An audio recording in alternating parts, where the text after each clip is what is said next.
Welcome, this is a recorded session of the Post-Quantum Cryptography Conference of the PKI Consortium. This conference would not have been possible without our sponsors, PQ Shield, SSL.com, Entrust, Keyfactor, HID Global, and the organizational support of the Post-Quantum Cryptography Working Group of the PKI Consortium, and in particular, Entrust, Keyfactor, and Logius.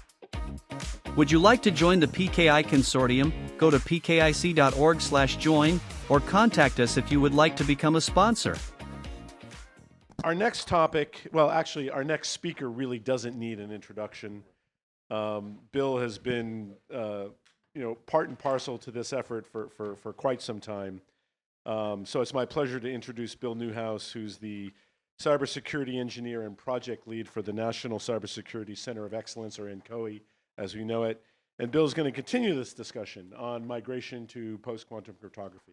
So without further ado, Bill. Cool, thank you. I appreciate the opportunity.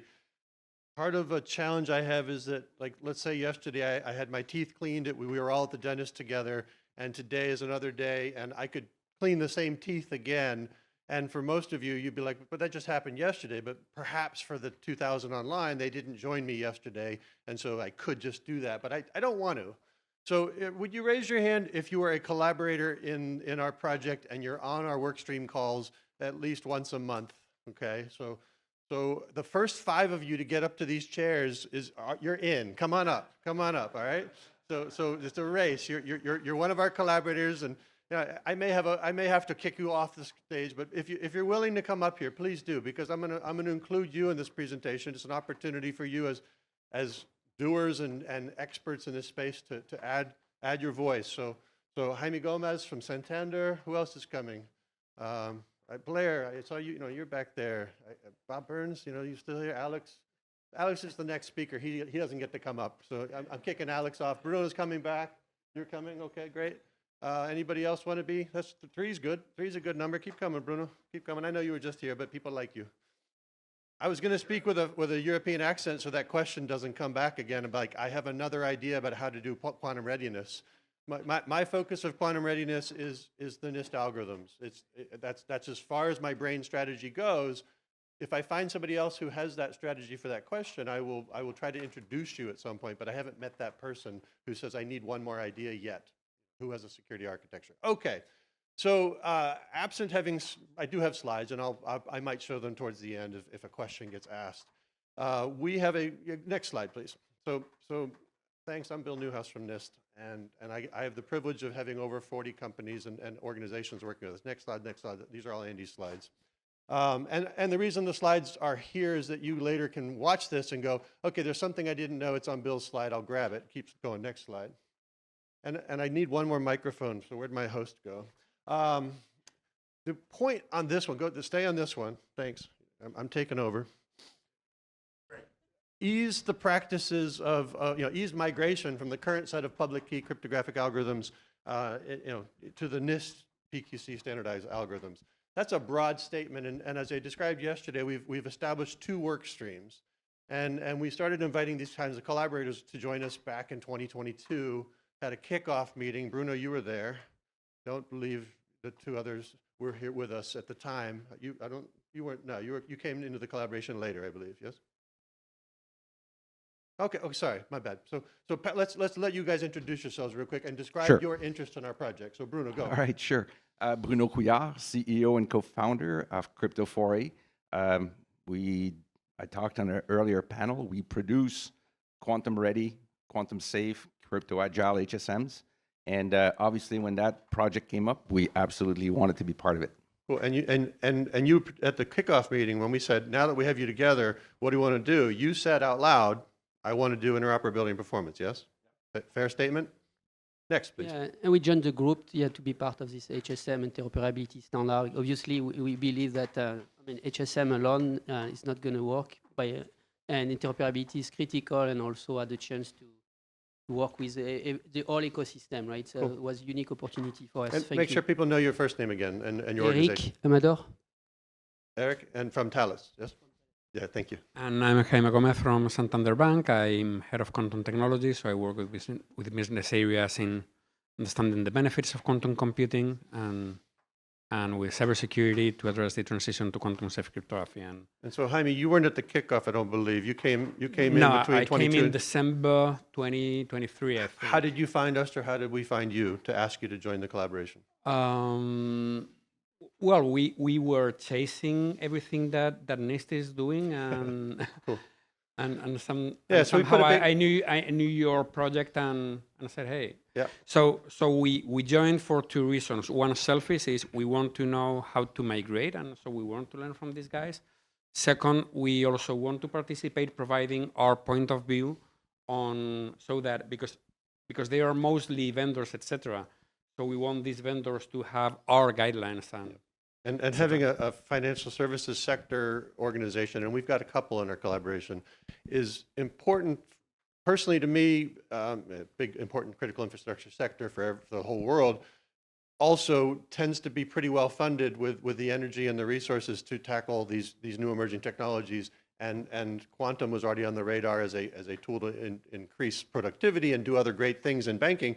But because of that, people were aware it's also a threat. So it's a mature, that sector is mature compared to some. Not, so that was a good reason. And having European, Spanish, Grupo Santander it brings a perspective that is important. This is not a US only issue. Okay, thanks. So next slide, please.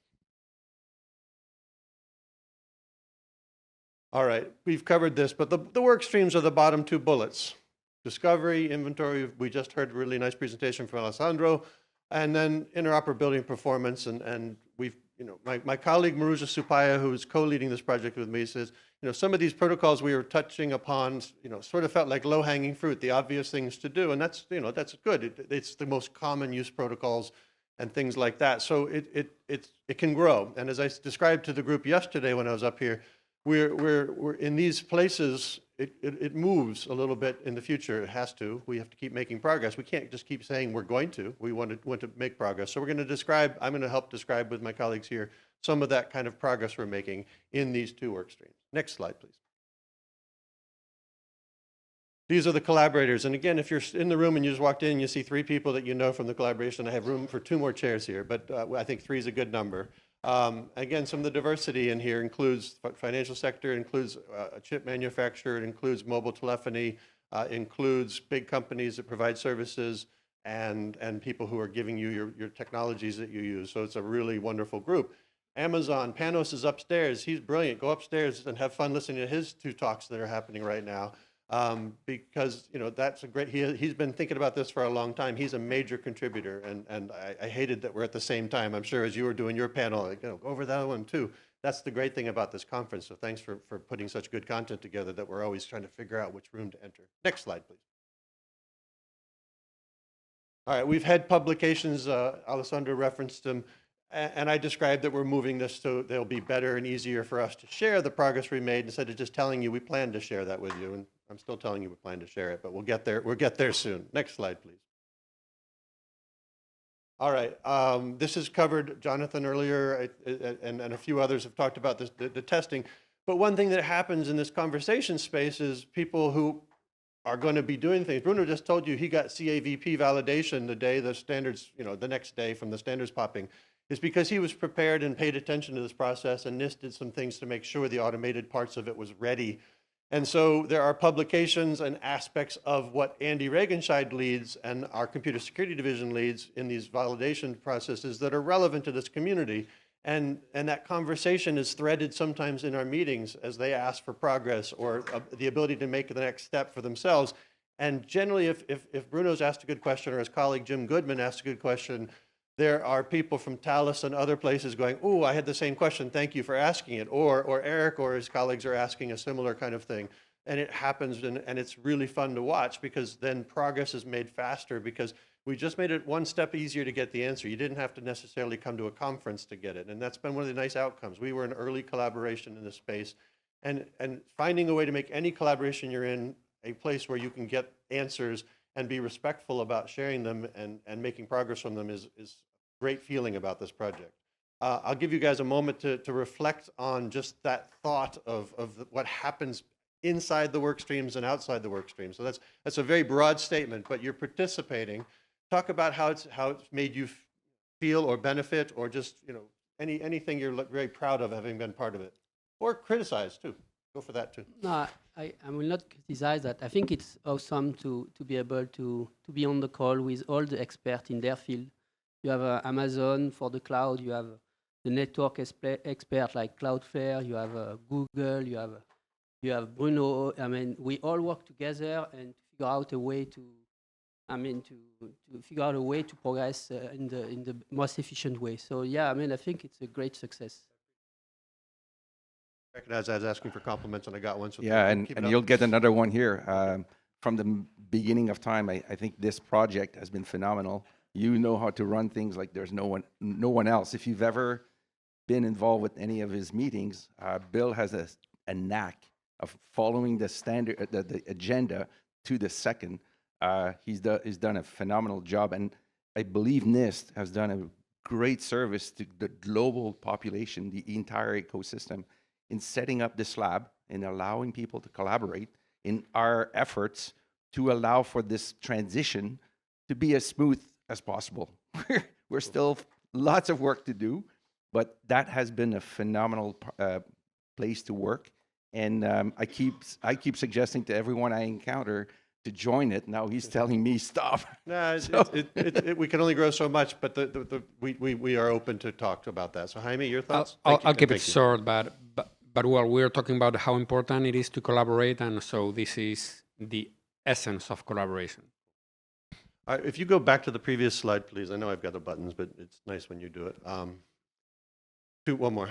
Back to this one. Okay, so Bruno said the word lab. I work in an applied cybersecurity center. It's got the grandiose name, National Cybersecurity Center of Excellence. It has been built, purpose-built to allow us to establish things and make connections happen with real or virtual hosts and clients, and bring in the technologies that folks have, or in this case, like the HSMs are in a rack, a small rack that we have, so that we have the technologies in place.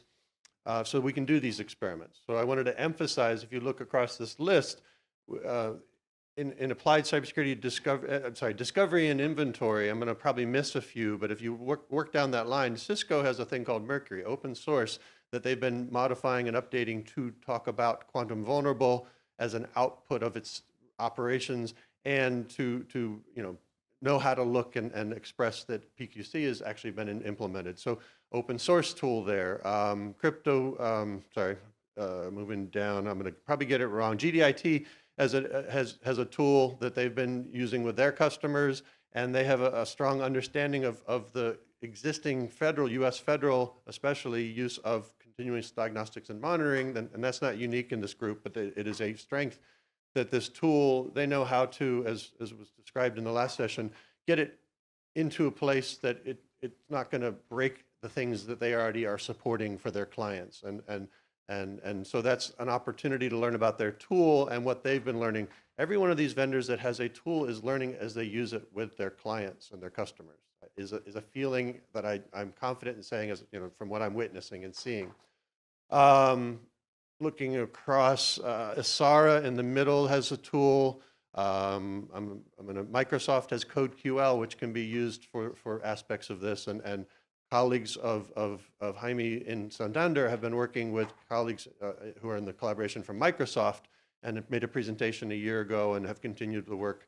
So again, a product that's pretty easy to, available and free for folks to use. Sandbox AQ, a large participant, working with lots of folks in the U.S. government already, helping them understand and learning together, has tools. And you said you're a partner with them. So we have falling on my head, starts with a J. Jacques, who I hope you ask us a question in a moment. So that we have people here who are starting to create other connections between the technologies providers and the customers that need to see it. And I think Talos has a tool that we're starting to look at a little bit. I think maybe no, that's my data classification project. Never mind. So I'm sure I've missed somebody. So add to my thoughts if you have anything that as you go through this list. So each of these companies with the tools, we're putting them in our lab environment. If we put them in our lab environment last summer, they've told us we want to use it now. And what does it mean to use it? We're going to develop some use cases. And thankfully, our colleagues at CISA, Gary Jones was up on the stage yesterday as a panelist. CISA, Cybersecurity and Infrastructure Security Agency of the U.S. Department of Homeland Security, has a responsibility to draft a document based on one of our memos, the U.S. government, to say to the federal government, here's some stuff you need to know about automated cryptographic discovery and inventory. They're leveraging our lab environment with our collaborators as a collaborator. They're on this list. You see them, CISA on the left column. They are doing that. They brought to us 8 use cases that are kind of common across the federal enterprise of IT and mobile devices, and we're going to run these tools against them so we can learn and demonstrate for you. Little d, remember yesterday I said we're not big P for policy, we're little d for what do we know. We can learn from these experts who bring their tools with us. We've now got use cases. So we're going to run those, and as I expressed yesterday, we're going to need to, that's the first 8, but I think probably about 55 more use cases will pop up, or we'll learn about them. And it may be I just need to point that you've already got one over there, because we're doing this at the same time, and it shouldn't be a race. It should be a race for whose information makes my next choice better, I think is a feeling I have. So that's not very detailed in what I can show you about that, but we're a lab environment, so that means we want to take on what can NIST do with our collaborators and your ideas to build something that makes you take on migrating to PQC faster, more elegantly, more prioritize yourself because you're able to learn from our technical achievements and what we've learned together. So that's an important focus. It's tricky, because as soon as you start putting software in, I said sometimes we have to update it 6 months later, because these tools are moving fast. As they learn from their customers, they're learning with us too. And I often try to emphasize when I'm talking to the federal government that this is still a research area. We have standards, great. If you went up to Mike Unsworth's talk, and he's a collaborator from Entrust, about the IETF actions, he described the complexity of getting these new algorithms into IETF standards, which are the communication protocols that we rely on. They aren't there yet. If you pin down anybody in IETF and said when, it has we're on it, we're working on it. Is it 2 weeks from now? Is it 2 months from now? Is it 6 months from now? Well, until it is, you can't have TLS running your technology stack and trying to bump into somebody else's who doesn't, there's no standard that's perfect yet. If you control both ends of the pipe, you can put these new algorithms in place and demonstrate that we're working on the best choices that these IETF groups are working on. But if you don't control both ends, you kind of have to wait to get products. So when I emphasize that, it's because the research to do this right and to experiment with it and to see it work is vital. And I think you all kind of know that. I recognize now I'm preaching to the choir. Where's my bass section? Where's my tenor section? You guys got that, but I want to emphasize it. People say we need to do awareness. You came here to do awareness. You're doing awareness all the time. You go to LinkedIn, there's 1 million posts about post-quantum cryptography. Yet, most of us will walk out of the room and kind of go, what's my next step? What's the next thing I'm doing? And we're trying to get in front of this so we can help people with that. And these moments of getting a lab ready to do an experiment, to then put the experiment in a place, CBOM is a way to demonstrate some of these, will be a strong way to share what these tools show. There's a lot to process once you have all that CBOM. Roman was up here earlier and he mentioned AI. AI is a data supporting structure use tool, expert kind of thing that's going to make your life interesting. We're going to have a lot of data that you've never seen before if you're doing discovery and inventory, and managing that and making decisions with it.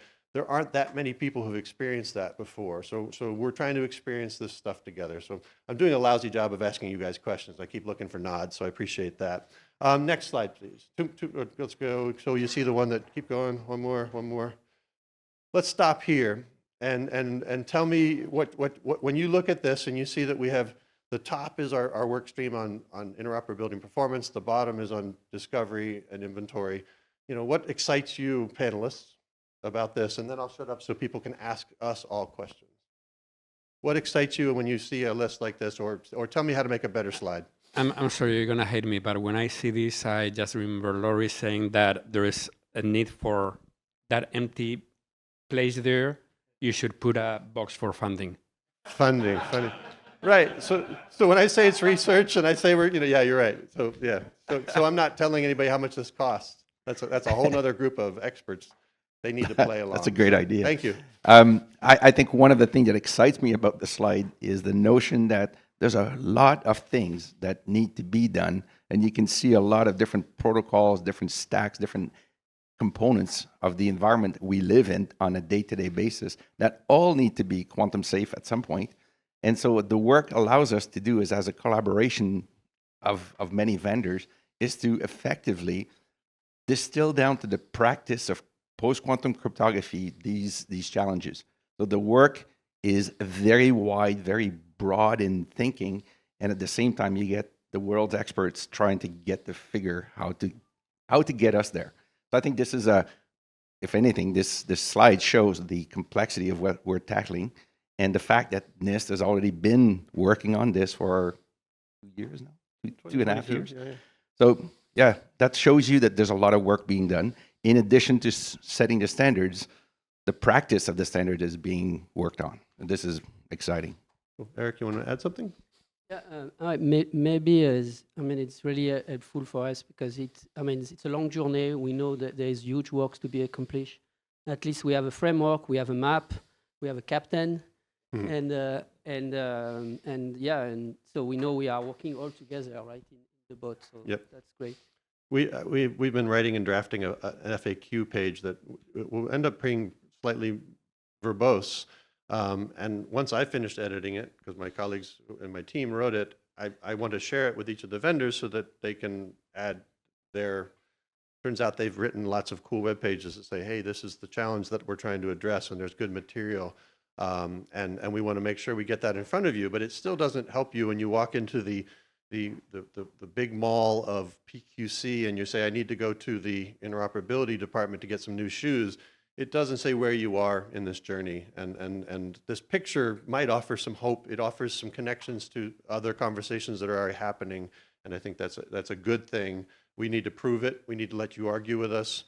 We need to find a way to help you focus on where you are in this journey. If you're trying to get to the food court at the mall, we need a better picture and some resources. We don't own this entirely, right? This is description.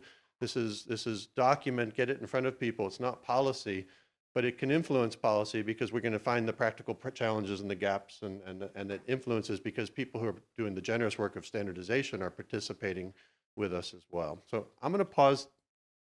I talk too much. I want you to come to the microphone. I want you to ask questions online. Please, you're first. Will Oxford, Anometric.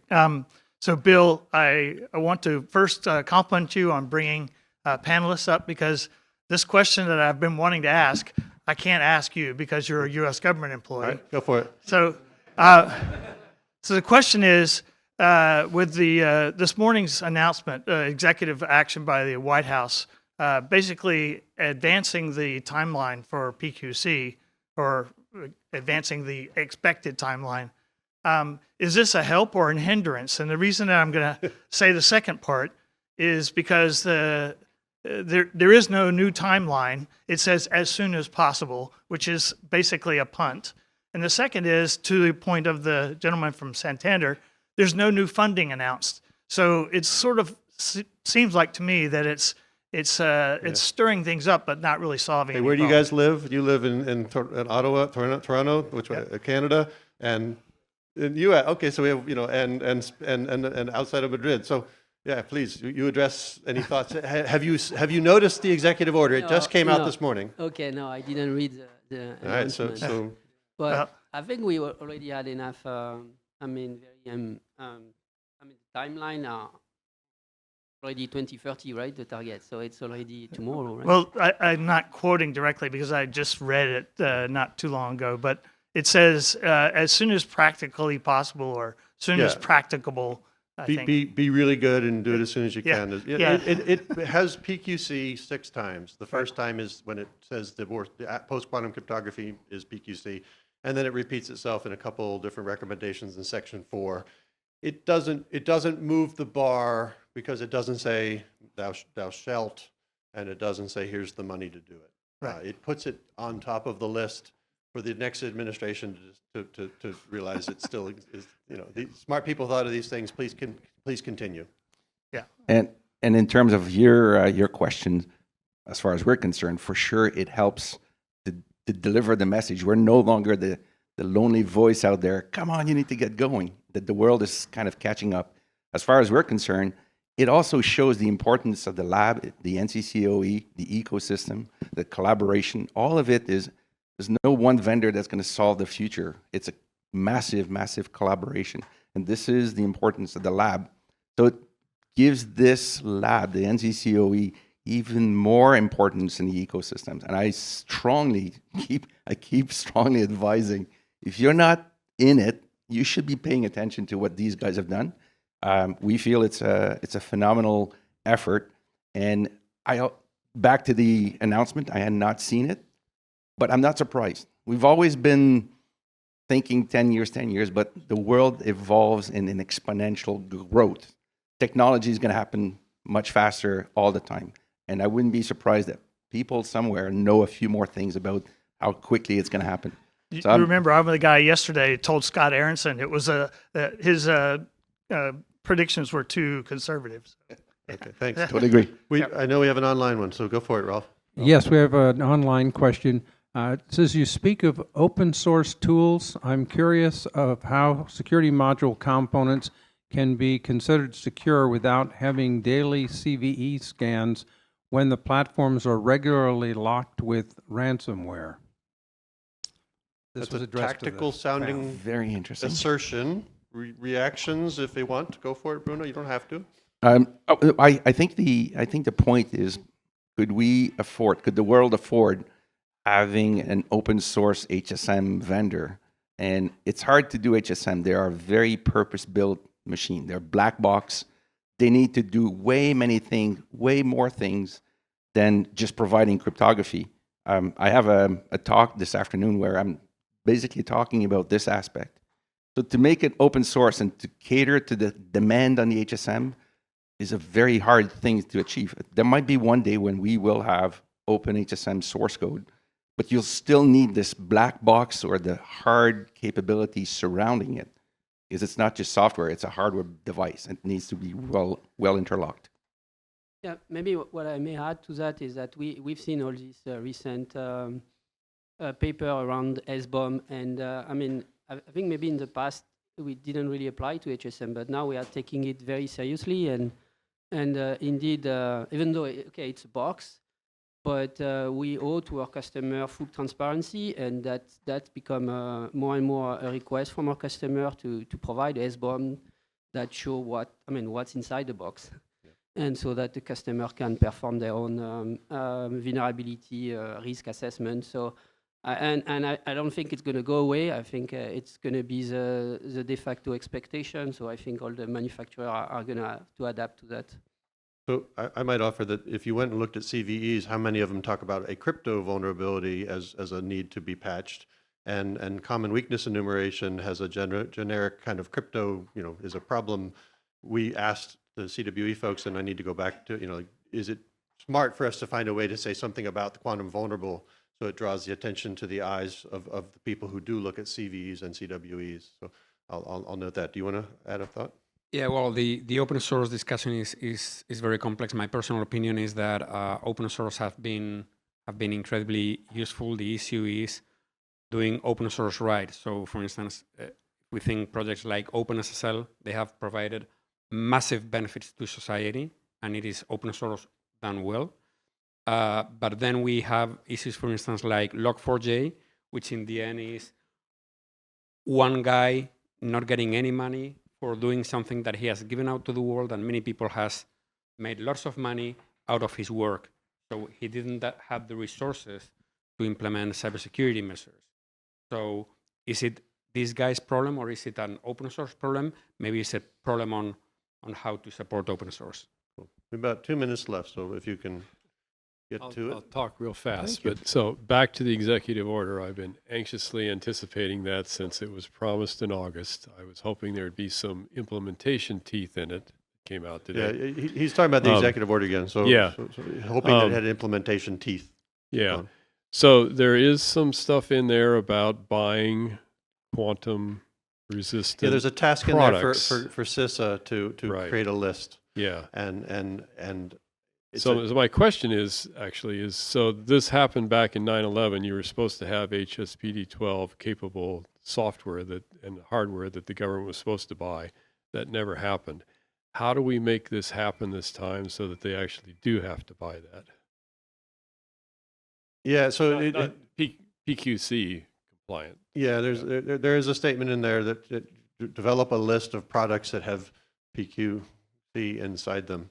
That's a technical, challengingly, I'll be careful. That's a task that is going to take a little bit of work to rationalize and figure out what's the material to put in front of you, because you don't want to get too far ahead of have we done all the testing, and back to the question a little bit about software, doing software well, secure software development into this stuff like open source and other things. There's that idea of PQ ready products. If you think you have one today, we can start a good argument, I'm sure, in this room about what do you mean by ready, what are you talking about? And right now we have crypto asset algorithm validation, CAVP and CMVP as the NIST tactics on this space. What else can we add to this is something to be discussed. So one more question from Steve. Yeah, so this is Steve Clark from CLSQ. We're actually super close to joining the collaboration. Super close to, yes, we're almost a collaborator. So we'll be providing a secure MCU that is PQC ready, and we'll have samples that we can provide for that. Yep. This is just more of a comment, but yeah. We'll be part of that effort of bringing this. In particular, the resource limited